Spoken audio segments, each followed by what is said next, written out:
Alright guys, so we're going to go ahead and we're going to start soldering some wires. And the first one we're going to do is called the twist wire technique.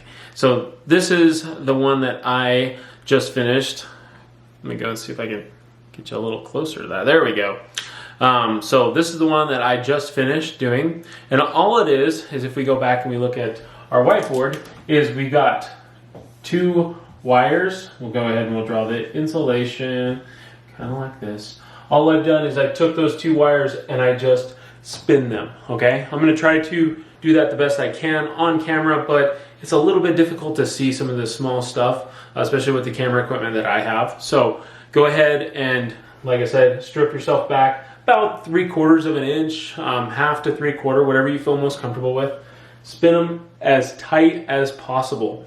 The tighter you get this twist, the better off you are gonna be.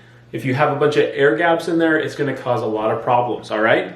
Now this particular joint is kind of used in different spots where you maybe need to. This one's really great if you need to like get inside of a terminal or something like that with two wires. You can solder them together. There's a bunch of different uses, okay? Sometimes there actually is a third wire on here. It's all in what you need it for, okay? So, like I said, it's gonna look something like this, all right? So let's go ahead and let's solder these together. I'll show you how.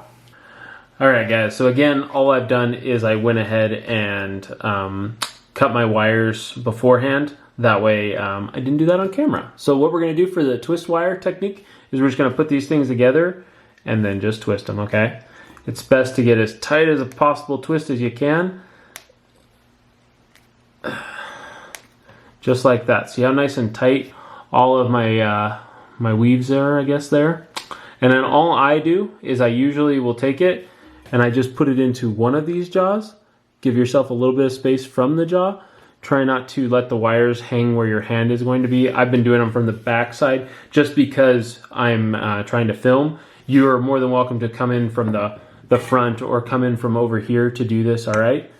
It's totally up to you, okay? So what we're gonna do is, again, I'm gonna let it start heating up this wire, not really getting in a hurry. Be careful, again, you do not want to melt that insulation down. You wanna kind of let that stay nice and cool. So again, I'm just gonna touch that tip in a second. Let it kind of, see if we can.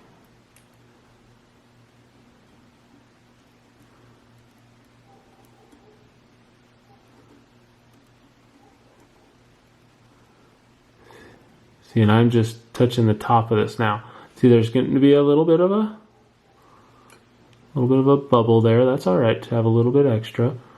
And all we're doing is we're letting it heat up and then suck on through with gravity, okay?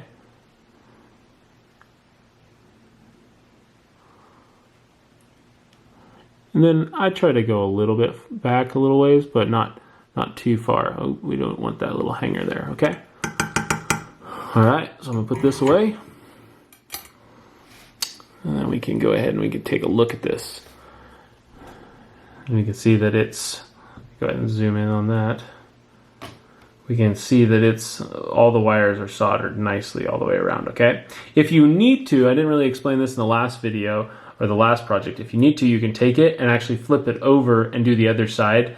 Most of the time I like to start at the top, let the actual soldering iron, let it suck through all of that, or suck the solder through, okay? So again, this will be our twist technique. Try not to have any big bubbles like that one right there, but it's okay if you do, okay? So good luck. Remember, it'll probably take you 2 or 3 of these to get good at it. It only takes a couple seconds, so try to get good, all right?